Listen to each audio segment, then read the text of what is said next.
Hey guys, thank you for tuning in to a special episode of Part of the Problem at a special day and time. We have, I'm very excited for this episode. We have returning to the show, Dan McKnight, who has really been doing heroic work over the last few years with Defend the Guard. And there's really nobody who I could think of that would be better to talk to right now in this moment. So, Mr. McKnight, how are you, sir? Good, Dave. It's great to be here. It's good to see you again. It's been a while. Yeah, it has, and unfortunately, the warfare machine has not quite been defeated. I want to get into some stuff with Defend the Guard and kind of the bigger picture of what this grassroots movement that I think is one of, if not the most important grassroots political movements in the country today. But before we even get into that, I just want to ask you, as somebody who's served in the war on terrorism, what this last week or two has been like for you as you see the war beats, the war drums beating for the next regime change war in the Middle East, the seventh of Wesley Clark's 7 countries in 5 years, and the kind of the striking similarity to the war drums beating in 2002 and 2003. You know, I was listening to Fox News yesterday and a little bit earlier today, and I swear they might have just been rerunning 2002 Fox News shows. I'm not sure. I noticed some of the new cast of characters, so I was like, oh, this is definitely 2025. But what's all of this been like from your perspective? No, absolutely. They had to get the old scripts off and dust them off, right? And just hand them to the next blonde lady with a low-cut shirt and let her read them. It's been an emotional roller coaster, Dave. We came into this season, and I know you were there with us, excited about having a president who was promising no new wars, and then we see a war break out overnight, but we didn't have anything to do with it, only to find out that maybe we had something to do with it, only to further find out that maybe we provided the weaponry, and only to find out later that, oh yeah, we're also shooting down rockets in defense of another nation, only to find out later that it was all a farce and we were just playing cover for them to be able to attack another country. So it's been an emotional roller coaster. Those that have served in the global war on terror, we know firsthand what regime change war looks like, and what it looks like is a rotten pile of garbage. We haven't done one right ever. We are terrible at this. And since this is our 7th country, we're shooting the moon. Wesley Clark had it right. This is this clean sweep. If we get Iran done and we screw this one up, we've now screwed up all 7 of them on our list. And we call that in my industry, we call that perfection. And so if that's what we're going for, complete failure, we're almost there. But we are disappointed. We are frustrated to see that America has been dragged into another endless undeclared war, that Congress has abdicated their responsibility, and only principled people like Tom Massey or Rand Paul or Marjorie Taylor Greene are standing up to do anything about it, only to have people like Mark Levin call them constitutional idiots. It's been disappointing. It's been frustrating. But I'll tell you what, if we don't do something about this now, this will be our children's problem to handle, or our grandchildren. And that's why we don't fight in Washington, D.C. anymore. We fight in the states where we have a real chance to actually affect change. Yeah, no, I completely understand that. And we'll get into the state level stuff because, of course, that's what Defend the Guard is all about. But it really is something for somebody like Mark Levin, whose argument is that he's a constitutional conservative, to be making a constitutional argument. Like President Trump just the other day was asked by reporters whether or not he's going to directly attack Iran. And he said, I don't know. That's nobody knows. And that's my decision to make alone. Like, are you going to argue with me that that's what the framers intended, for a president to sit there and say, that is my decision alone, whether or not, I mean, they were so clear that the war-making powers would be vested in the Congress and in theory through the people. And yet even according to Benjamin Netanyahu himself, who is the biggest liar on the face of the planet when it comes to when Iran will develop nuclear weapons. He's 0 for 70 on in terms of those predictions. But even he said in his interview with Brett Baer just a couple days ago that he thinks they could be a year away from a nuclear weapon. Now, this is not backed up by any of the experts. This is not backed up by any of the intelligence. But even according to Benjamin Netanyahu, there's a year, AKA plenty of time to have a real debate about this, plenty of time to get a congressional declaration of war. And there's not, again, except for, I think, the 3 you mentioned, and maybe there's 1 or 2 others. But, J.D. Vance and Matt Gaetz aren't in the Congress anymore, so I don't know even who else it would be. But we have all the time in the world to debate this in the Congress, to have a declaration of war. And they're just like, no, we don't like doing it that way. So we'll let Donald Trump decide. It's so. No, you're absolutely right. And you talked about Mark Levin, such a little petulant man. He said that he ridiculed Tom Massey the other day. He called him Little Tommy because Tom said, hey, President, you have the War Powers Act from 1973. If you're going to do this, you have to report back to us. And Mark Levin had the audacity to say that Tom Massey doesn't know the Constitution because the War Powers Act is not in the Constitution. Well, Mr. Levin, you're right. But you know what else isn't in the Constitution? The president having the ability to take us to war without authority. Also not in the Constitution. We just glance over that part. And so, you know, Levin, he's a petulant little man. He wears one flag. It's blue and white. It's not red, white, and blue. And it is frustrating. But you're right. There's very few people in Congress that will stand up, not only to Mark Levin, but to the president as well. And to your point, you know, there are National Guard troops right now on their way being positioned in the Middle East. There's over 30,000 troops in the Middle East. Most of them, half of them, excuse me, I should be accurate, are from the National Guard of the states. And if we have time to respond to a real threat, is the National Guard the force that we should be using to respond to that threat over time? No. The president has the ability to respond in real time to real emergencies that are real threats and imminent right now.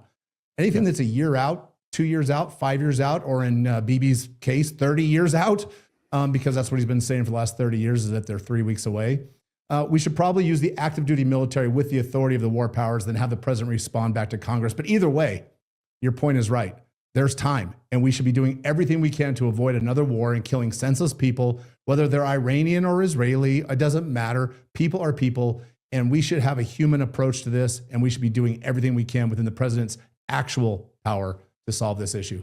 Yeah, 100%. So I did not, and I've listened to a little bit of Mark Levin over the last few weeks, but you know, too much listening to Mark Levin is not good for your health. That'll put you into a seizure. I did not know that he had actually made the argument that the War Powers Act is unconstitutional, because that is true, but that's our argument. That's not your argument. In fact, if for people who want to look into it, Murray Rothbard had a great piece. I'd have to search to find it, but maybe if you Google Murray Rothbard War Powers, you can find his piece on it. But yeah, he laid out right, exactly. The point is the War Powers Act actually lets the president have 90 days of undeclared war, which is against the Constitution, where the Congress has to declare it before the president can launch a war.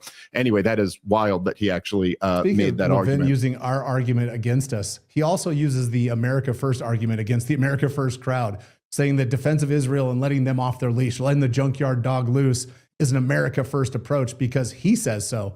Mark, you don't get to use the Horton rule against us, right? Scott Horton's rule is you attack the right from the right and the left from the left. Well, Mark, you misunderstand the principle. You're not moving us further to the right. You're moving us further to the center, to the war party, using right arguments. And it just shows you that little angry man, it's time for him to sail off into the sunset. And if he wants to live in the West Bank or someplace where he's truly aligned with the government, he should go do that, because what he's living is not an America First life.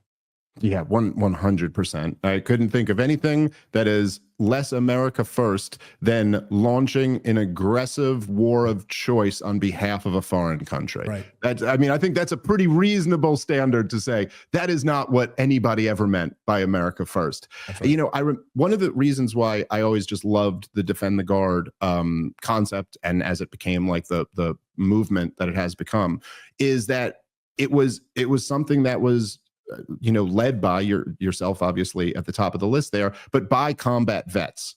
And I remember back in, I first got, into all of these kind of topics and interested in politics and foreign policy and these things during the Ron Paul presidential campaigns. And I remember when it first came out in 2008, the first report that their financials were released, and it showed that Ron Paul got more money from active duty military members than all the other candidates combined. There was something like 12 other candidates in the Republican primary, and they got more than Hillary Clinton and Barack Obama. It was more than all the other presidential candidates. Active duty military were sending their money to the only guy who was saying, let's end these wars right now. And of course, this was in 2007, 2008. This was only, a few years, although they were very bloody years, but only a few years into the war on terrorism. And so I just think it's like incredibly powerful to point out that these guys like Mark Levin and Ben Shapiro and Douglas Murray and the whole rest of them are all a bunch of chicken hawks. They all advocate for all of these wars, but never served in any of them. Meanwhile, the American people don't want another war. And then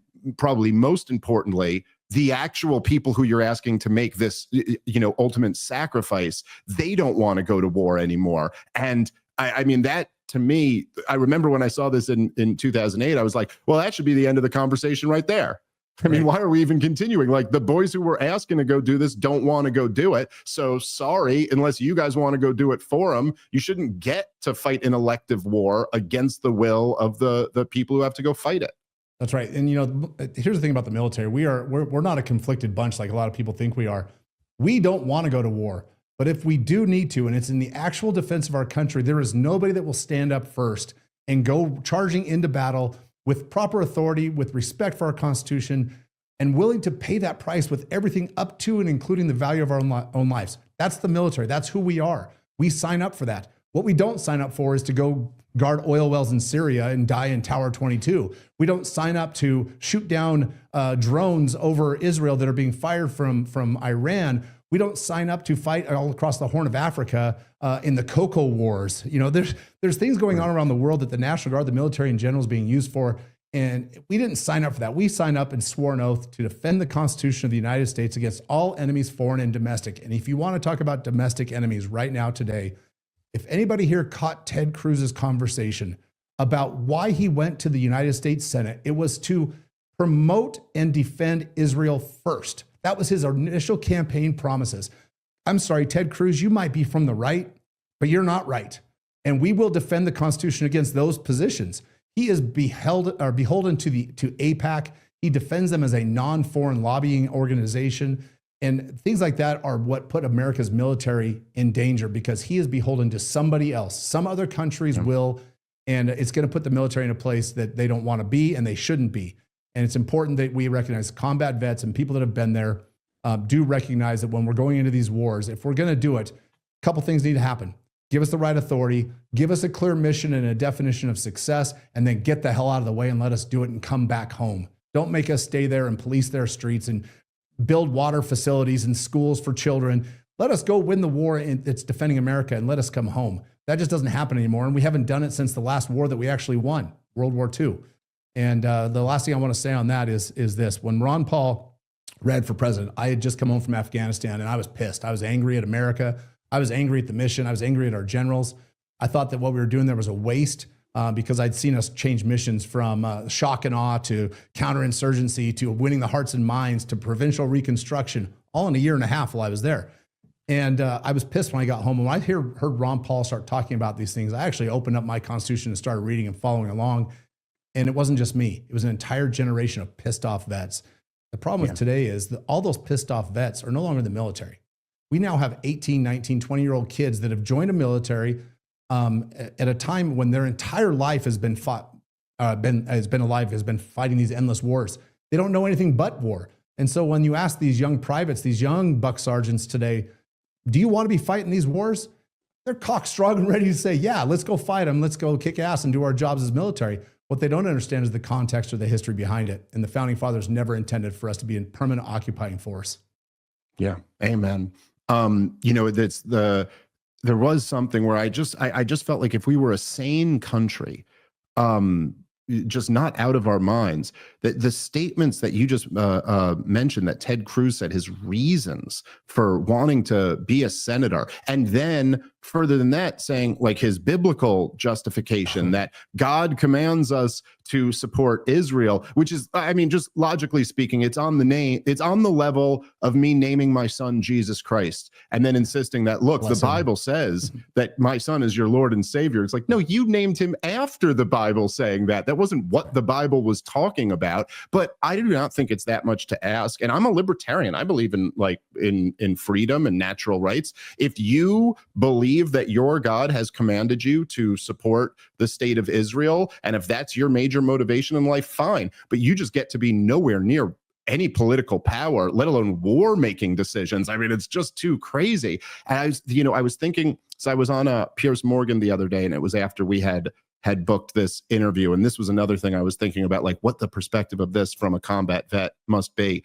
But at one point, you know, he said, I forget exactly how we got to this, but I said, you know, we're supporting all these regime changes. I'm supposed to celebrate that Bashar al-Assad fell and now a member of al-Qaeda has taken over the country. And he said something like, he was like, well, you know, Nelson Mandela was on the terror list and then he ended up being a good leader and helping his country. So we'll see where Jelani goes, you know, but, and I'm like, whoa, wait a minute. You sold us this entire war on terrorism that we were going to go take out al-Qaeda, the guys who took down the towers in my home city. And now you're telling me that in the latest phase of the war on terrorism, that actually, look, you got to make up with al-Qaeda because Iran funds Hezbollah, and that's a problem for Israel. So we got to take out the regime that fights wars against al-Qaeda, side with al-Qaeda. I mean, this is like, if you had said this, your point to the younger generation who wasn't alive for this time, but if you had said this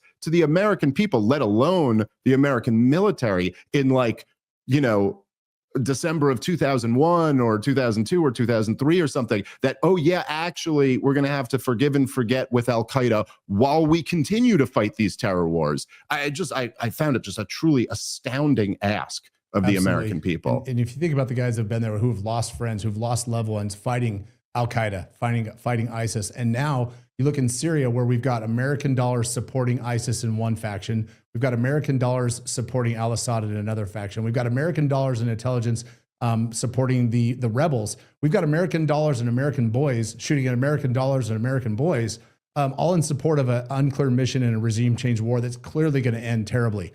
And if my friends are killed by ISIS and now we are supporting ISIS in another country, not a different ISIS, not ISIS 2.0, literally the same damn ISIS, the same evil people, the same leaders are now running a country with our support in our money.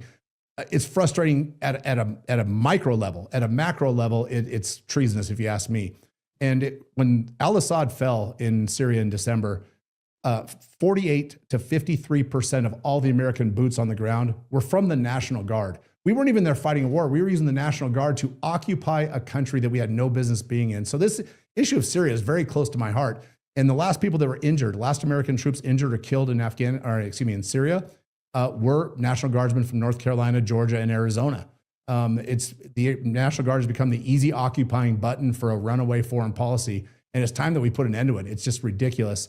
And one last thing about your biblical reference, the Old Testament did say, I will bless those that bless you, speaking to Abraham.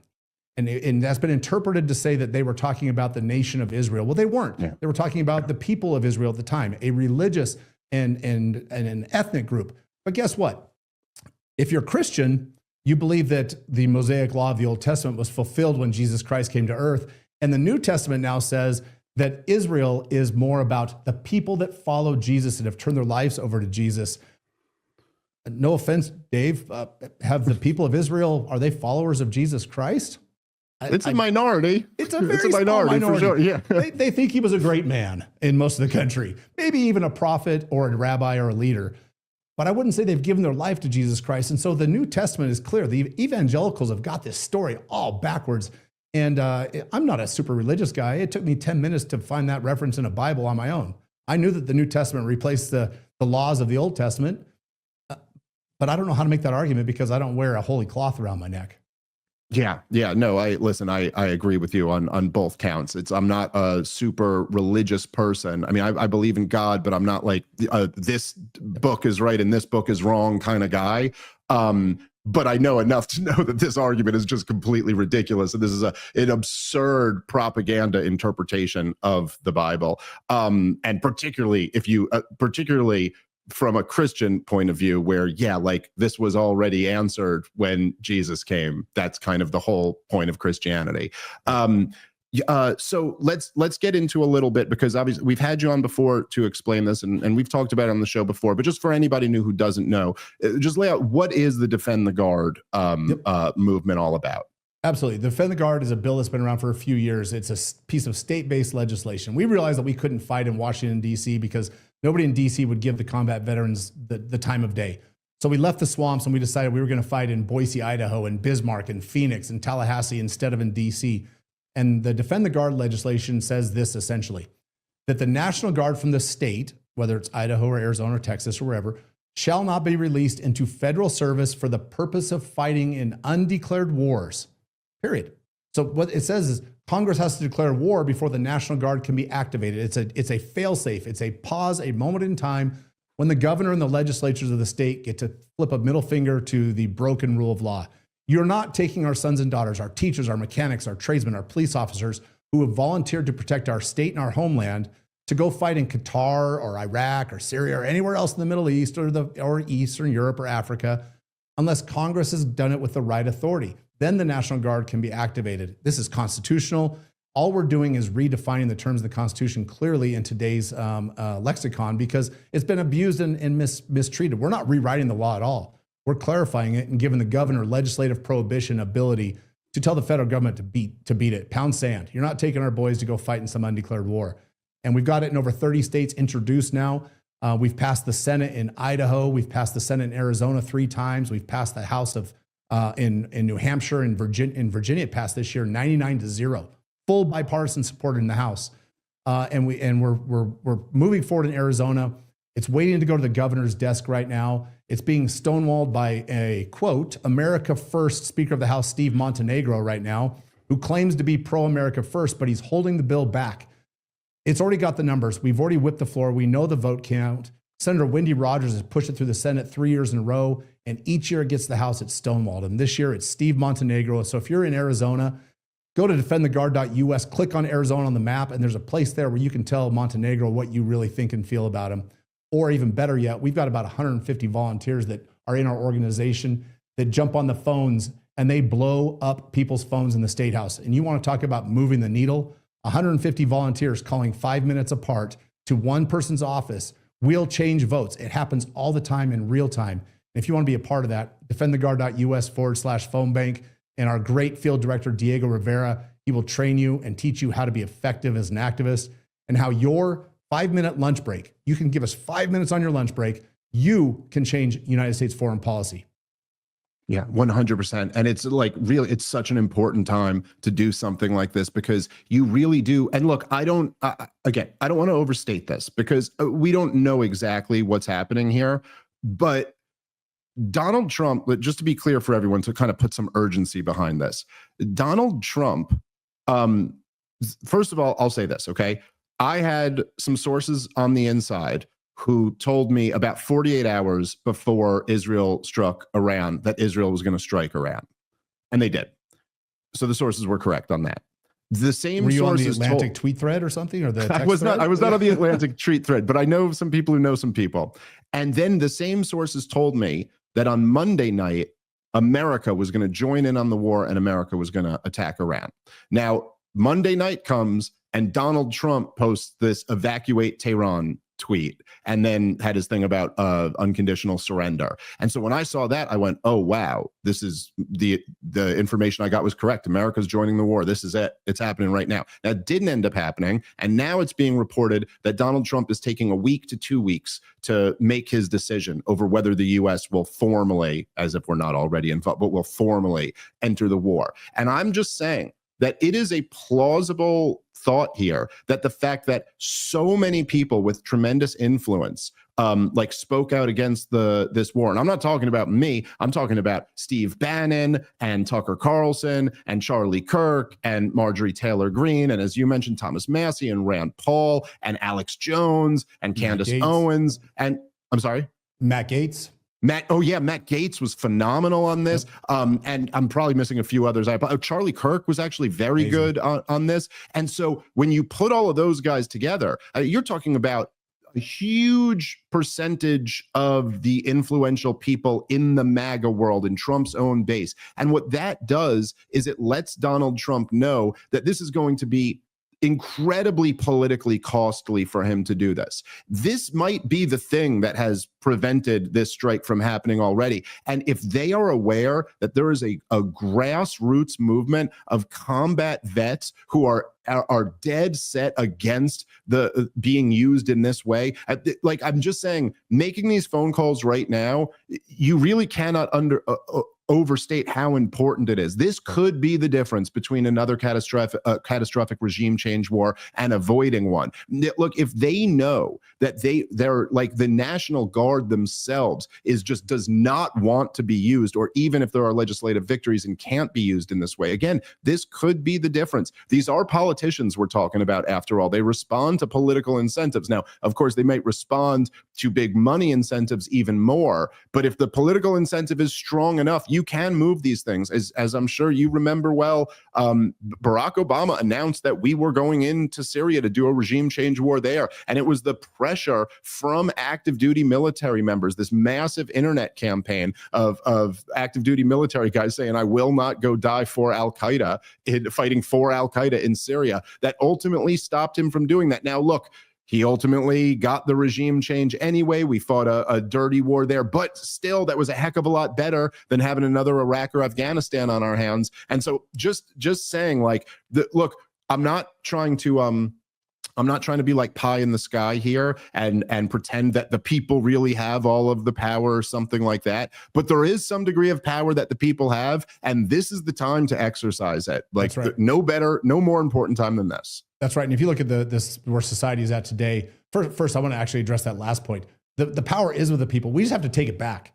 All right. It's there. It's ours. We have given all the authority to Congress, who has then abdicated and given it away to the president.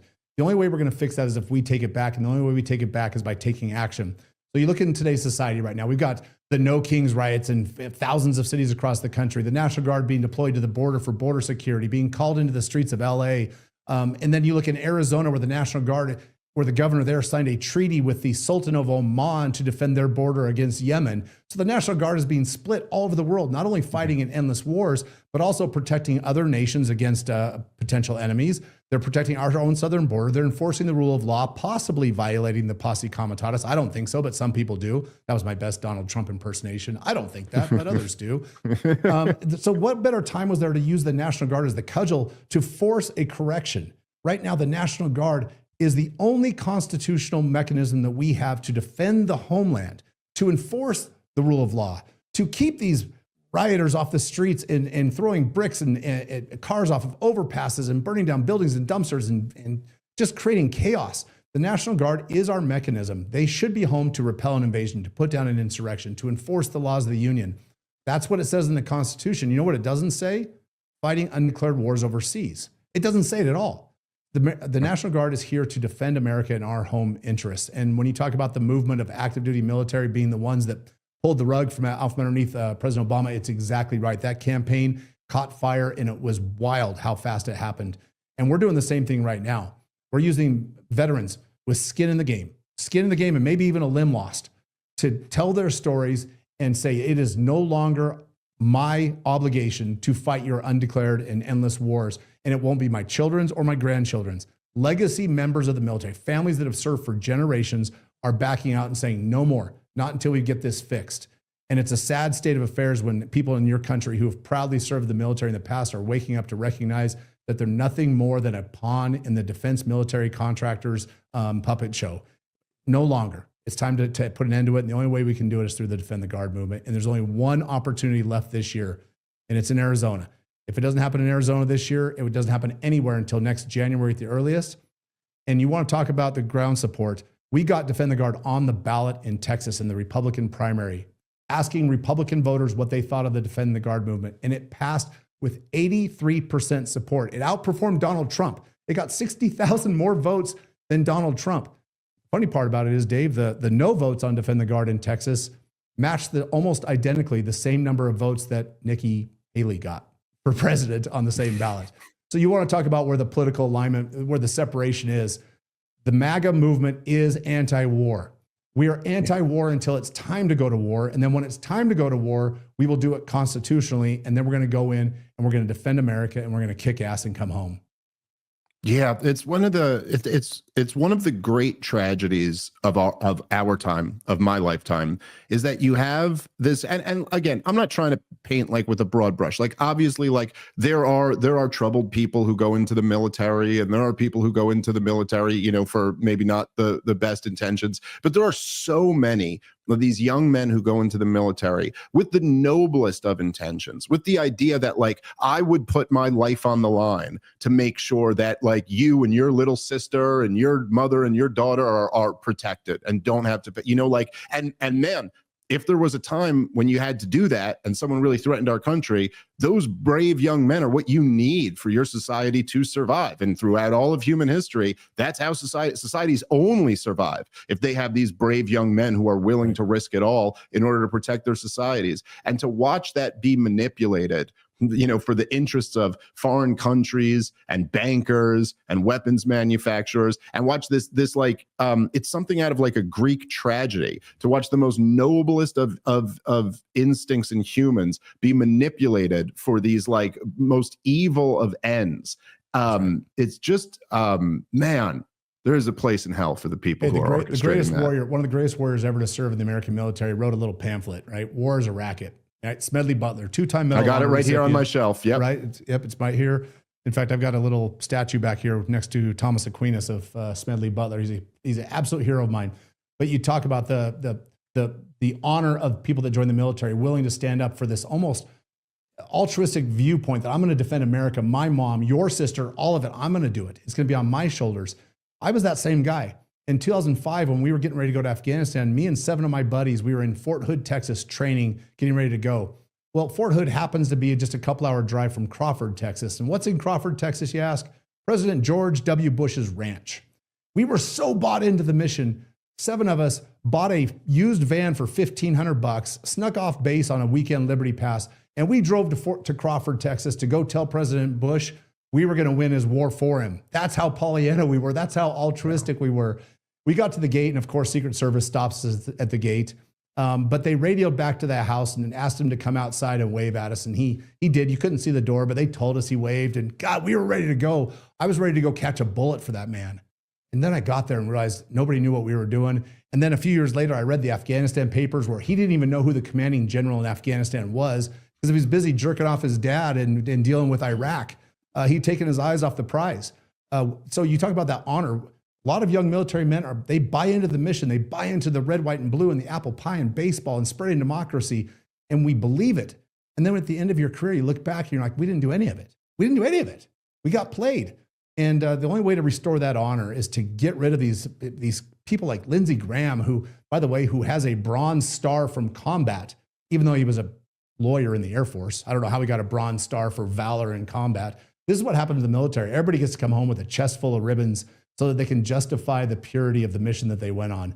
And we've just got to stop it. We've got to get back to being warriors.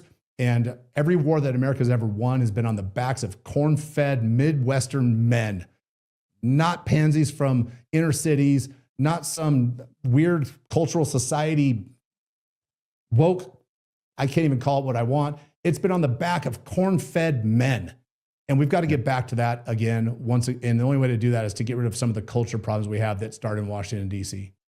Yeah, no, that's 100% right. And it's funny as like as the, like, look, obviously over the last year there's been kind of like a turn in the culture wars, and some people feel like, the woke insanity is receding a little bit. But like, if you're wondering even why it rose up so much to begin with, it's like, well, maybe, I don't know, maybe it's because we took all of our brave young men and threw them in this meat grinder of these forever catastrophe wars that aren't even, the thing is, like, the lies, like, it's just so unbelievable the way just watching it over the last week particularly, but the way they just it's like, it really does bring me back to 2002, 2003, because they'll say these things that are like, okay, it's not even technically a lie, but you said it in such a misleading way. Like, I had someone arguing with me online that they go, the phrase was, they said, I think that you might be right that Iran doesn't have nuclear weapons, but I think it's inevitable that they eventually will. And you're like, wait, it's inevitable that every nation eventually will have nuclear weapons in this non-falsifiable counterfactual. But wait, hold on. What's the actual evidence right now? Oh, so like he technically didn't say a lie, but it's just like so misleading. And you're like, wait, but do they have nuclear weapons right now? Oh, all of the intelligence says they do not, and that they're not pursuing them. Oh, okay. So sorry, bullshit lie off the table. And it's just, there's something like, and I think this is something that, look, even for somebody like me who's very anti-war and talks about this stuff all the time, it's like hearing you tell this story about you and your buddies being gung-ho and going to just to want to get away from the president, being willing to put your lives on the line to go win this war for him, and then going through all of this. You just, it's a reminder that like these lies, lies are lies, and everybody tells some lies, and obviously in politics there's lies, that are told all the time, but it's like you're like intentionally spreading lies that are going to get other people killed, that are going to get other people to kill other people, to do horrific things to other people that they otherwise would have no problem with. You're going to leave, you're leaving little 3-year-old boys and girls without dads, or with a dad who's got a limb blown off. I mean, this is just like, it's so consequential, these lies, and the way people throw them out so flippantly without really like thinking about the weight of what the ramifications of this policy are going to be. And then the way they talk about it, like it's all going to be so easy. We'll be greeted as liberators again. It's like they seem to have like no interest in even attempting to understand the actual dynamics on the ground of what doing something like this is going to look like. That's right. And that flippant comment you made is so true. When we talk, the biggest objection we get from the military industrial complex, or the neocon warhawks for Defend the Guard, is that when people sign up for the military, they want to go to war. They know what they're getting into. That is so flippant coming from somebody that sits behind a desk with a fancy tie. Look, nobody wants to go to war. And if they do, we probably wouldn't want them in the military. That's not who we want. And also, we forget this. We put civilians in control of the military for a purpose in this country, to keep young, testosterone-driven young men from marching headlong into every conflict they could find, because we already do that on the weekends when we go to the bars when we were in the military. You go looking for a fight because that's what we do. You don't want a young 19, 20, 21-year-old with not a fully developed brain making decisions about whether or not they want to go to war and then letting them do it just because, right? We have to be restrained, and that's why we have people in charge of the military. And we look now to the leadership of the military. You can debate about his efficacy, but you look at Pete Hegseth right now, he's preaching our song. And guess what's happened to him in the last 2 weeks regarding Israel and Iran? Have you heard from him? He's kind of been silenced. He's been put in the corner. Pete Hegseth is a big supporter of Defend the Guard. He actually came out and endorsed it last January. And I think he understands the concept. I think he might be one of the last few anti-war voices that's still inside the administration. Tulsi Gabbard has been backbenched also. We haven't heard from her in quite some time. By the way, I'm going to say this out loud and proud. Tulsi Gabbard might be one of the greatest men in the military. Is that offensive? I don't know, but she's one of the greatest warriors I know, because she fights for principles over mission adherence to some politician. But there are people in the administration that still have the president's ear. You talk about all the influencers, Charlie Kirk and Bannon and Tucker Carlson, Jack Posobiec, who is also a combat vet. I should have mentioned him. Yeah. They're some of the greatest voices. And if you look back in their influence over the 2024 election, President Trump does not get elected without those groups, without Charlie Kirk and Turning Point USA, without Bring Our Troops Home and the Defend the Guard movement, without Jack Posobiec, without Tucker Carlson. He doesn't win. And so he should be listening to those people. In this 1 or 2 week pause, I'll take it. And we're going to continue doing what we've been doing. We've been threading this needle. Mr. President, use every ounce of diplomacy you have. And if you make the decision to go to war, we beg you, go to Congress. Go to Congress and make them put their name on the line. Go to war with the informed consent of every congressional district in America before you take that action. The president does have the ability to respond to a threat. He should and can defend America. But Iran does not have a missile that can barely reach the far side of Israel. They definitely don't have one that's going to reach all the way across the Pacific or the Atlantic, whichever direction you decide to go, or if the earth is flat, I guess it would be to the left. They don't have one of those missiles. So our imminent threat to America is only because we have troops positioned surrounding them, and that we've attacked every one of their neighbors and relentlessly beat them back into the third world.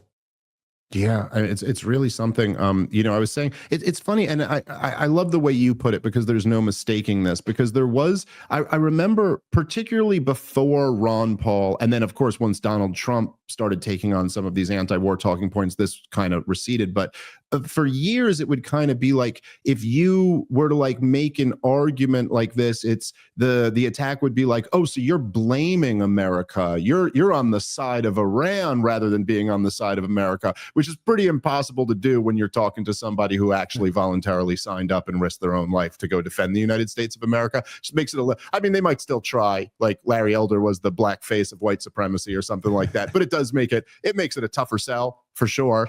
And there is something where, again, I've tried to kind of drive this point home, but so much will be made of the Iran chants death to America.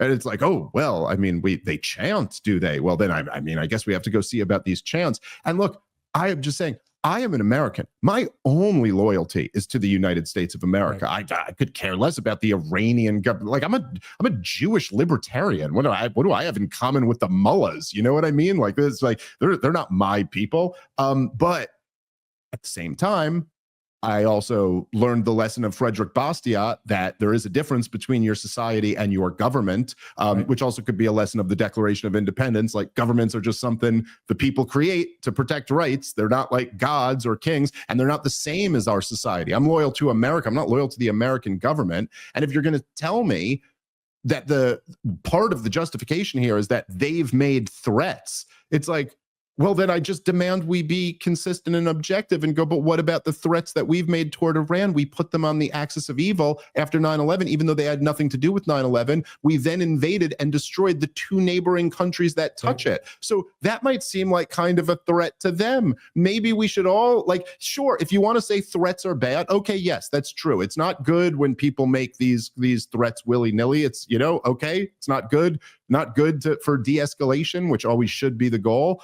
But let's put this in perspective. How about the threats America's made to Iran? How about the threats Israel's made to Iran? We're supposed to like sit here, and while all of the most powerful governments in the world are threatening the very existence of this country, I'm to judge them for if they have some bombastic language coming back? It just seems crazy. No, absolutely. And if you just to go to the north a little bit to the Ukraine conflict, we think about the warning that we got that niet means niet, right? Yeah. Not 1 inch further to the east. If we push NATO into Russia, Russia will respond. We've known it since the 90s, right? So we do have some responsibility for the reaction that we receive from other people. If we choose hostility, or if we choose force, and force is thrust upon us, that's what's going to happen. That's the byproduct of our actions. And it's treated as so anti-American to question our own motives. I like to always think about it in my own context. If Ukraine, Russia, China, Iran, whoever were to invade Mexico, Canada, Cuba, oh my God, that actually happened, and put missiles on our borders, what would we do in response as Americans? Well, let's push that even further. What if China built a military base deep inside of Nevada? What would we do I live in Idaho, that's right to my south. What would I do? Shit, I'd be down there with my hunting rifle, right? You want to talk about a war, America would be an insurgency. We would be the insurgents fighting against the occupying force. Now, I do believe that we have some greater honor. America is the greatest country on the face of the earth, the greatest superpower. We do have, I believe, a divinely inspired constitution. I think our government is corrupt as they come, but our constitution is divinely inspired. We should be demonstrating that might and that superiority and that moral high ground inside of our country. Instead of sending people to go fight in Iran or defend Israel's right to fight against Iran or Ukraine or the Congo, how about we fight to keep people off our streets at home? We fight to spend our money to end homelessness and drug addiction and violence and crime and gangs and all the other stuff that our country is doing wrong.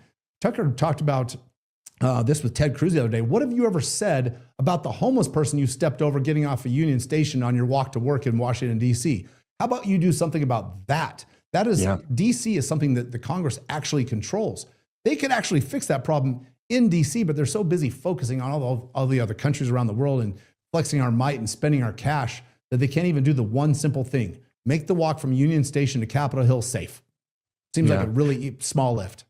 Yeah, 100%. I mean, look, I subscribe to, like, I guess my own version of a just war theory, and I think wars of choice are immoral, and I don't think you should ever get into one. I think it's kind of obvious to me, just as like the most basic human moral calculation, that if you're going to ever launch a war, you only do it when you absolutely need to do it, and there is no other option.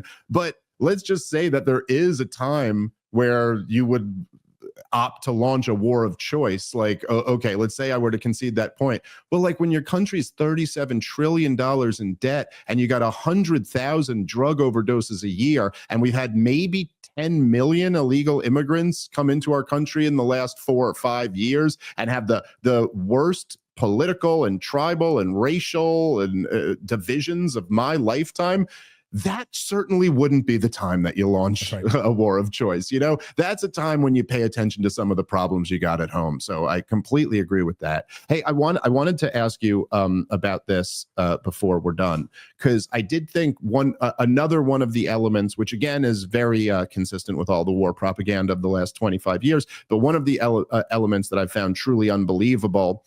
I find it unbelievable that the talking point is weapons of mass destruction 2.0. That's pretty unbelievable. But the other one that might even be more outrageous is that it's that nation building here will be, or regime change will be easy here, and that that this won't require U.S. troops on the ground, and that the people of Iran hate their government, and therefore they will embrace. I guess this hasn't formally been proposed, but certainly implied, that the son of the Shah will be. We're now making the world safe for monarchy. Make monarchy great again. Right, yes. Right. Maybe spreading monarchy will work out. That, and it's really funny that I've actually heard a few of the hawks refer to him as the rightful leader of Afghanistan. So because he's the son of the person who the CIA put in power in 1953. So we are now hereditary monarchists, evidently. But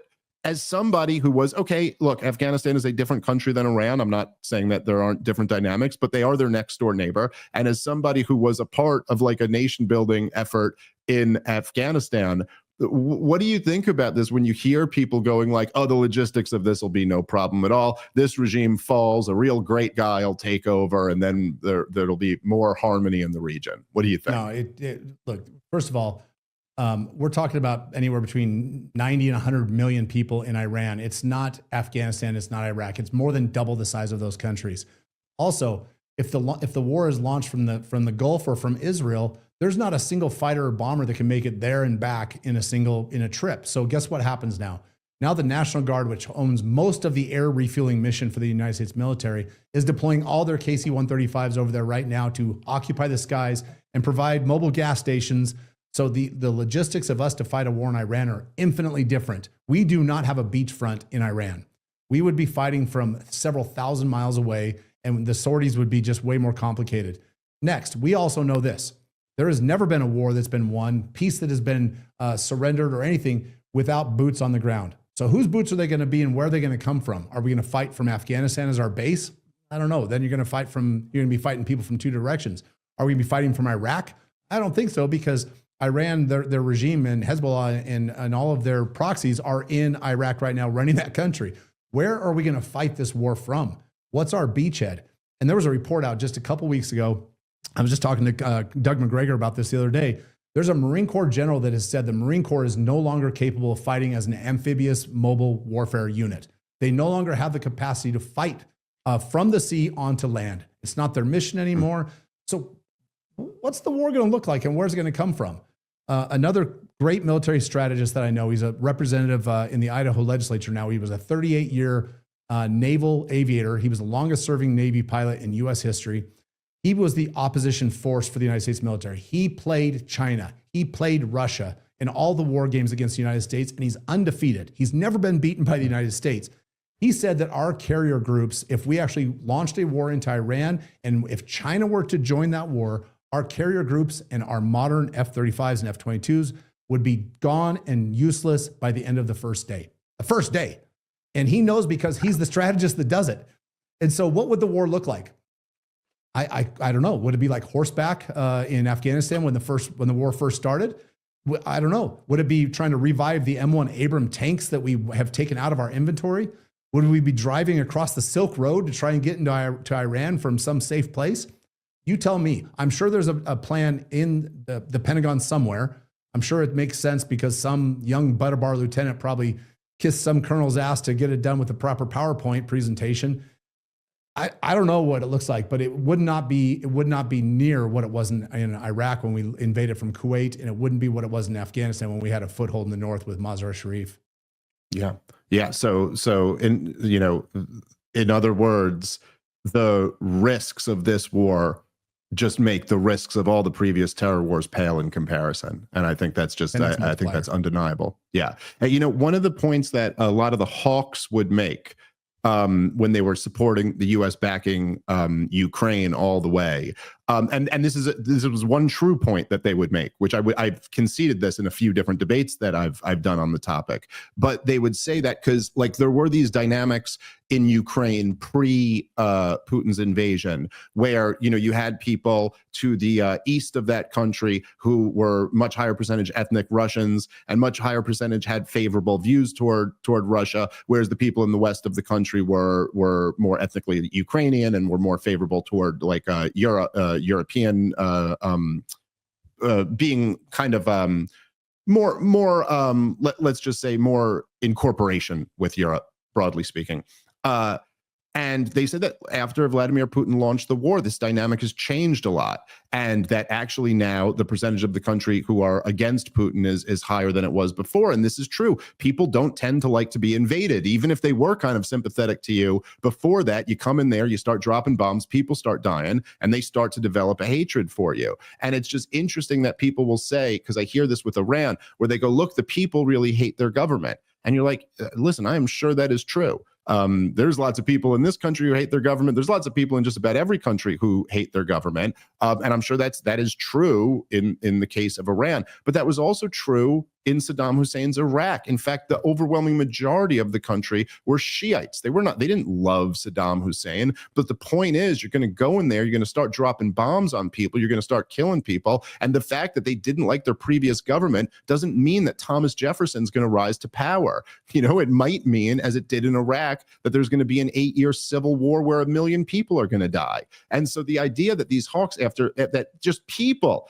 witnessing all of these catastrophes, could look at this and still think that just because there's some pictures in the 70s of women wearing mini skirts in Tehran, or just because there's some people who don't very much like their own repressive government, that therefore, and this is part of the reason why it was so powerful, even more so than the population question, although that one's very important too. When Tucker asked Ted Cruz about the ethnic mix of the country, and he just has no clue, you're like, so you don't even know who would potentially be fighting here for power in a civil war. You don't even know what the ethnic tensions or tribal hatreds are in this country. And then, to the point that you had mentioned earlier, that again, if we're just gaming out all these possibilities here, if you have a refugee crisis, as you did in Iraq and in Syria and in Libya, if you have a refugee crisis like that, well, this is a country of 90 million people. So you're looking at the potential of having a much bigger, much more destabilizing migrant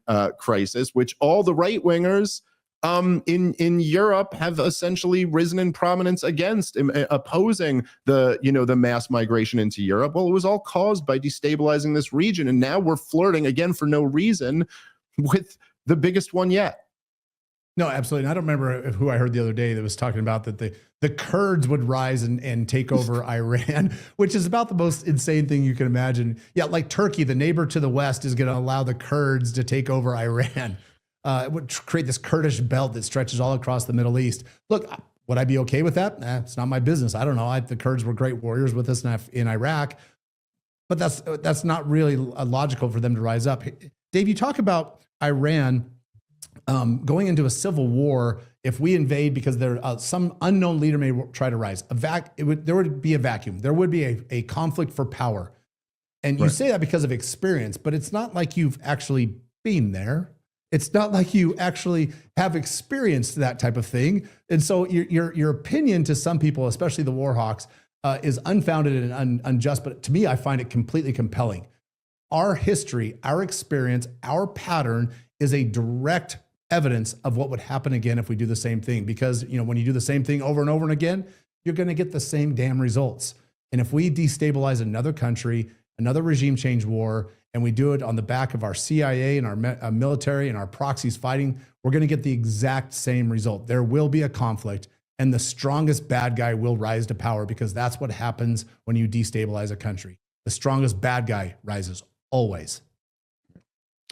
Dan, I think you are doing the most important work in the country, and I couldn't imagine having a better damn messenger doing it than you. So thank you for what you're doing. Thank you for taking the time. Let everybody know where they can go to support you and support Defend the Guard. Yep. If you go on X, it's at Troops Home US. If you go to defendthegard.us, you can click on your state and see what's happening there. And if you'll actually do this one thing, if you go to defendthegard.us and click on any state, sign the petition that you support the National Guard being used to put down these No King protests the proper way, with the proper authority, because that will help keep them home from these endless wars as well. And when it comes time, if you've got 5 minutes on your lunch break once a week, go to defendthegard.us/phone bank and sign up. And Diego, our great field director, will train you, and then get on our mail list. And Hunter Durenzis, our communications director, who is, we call him our autistic typewriter. He is brilliant at communication. He's great. He keeps us on point. He does not let us venture off into anything that I would want to talk about. We are laser focused on our mission, and Hunter's the reason for that. Our organization is lean. That's it. I've got 3 other consultants and the 3 of us, and we are fighting in 30 states. So if you think one person can't make a change, you're damn wrong. Join us and help us with the fight.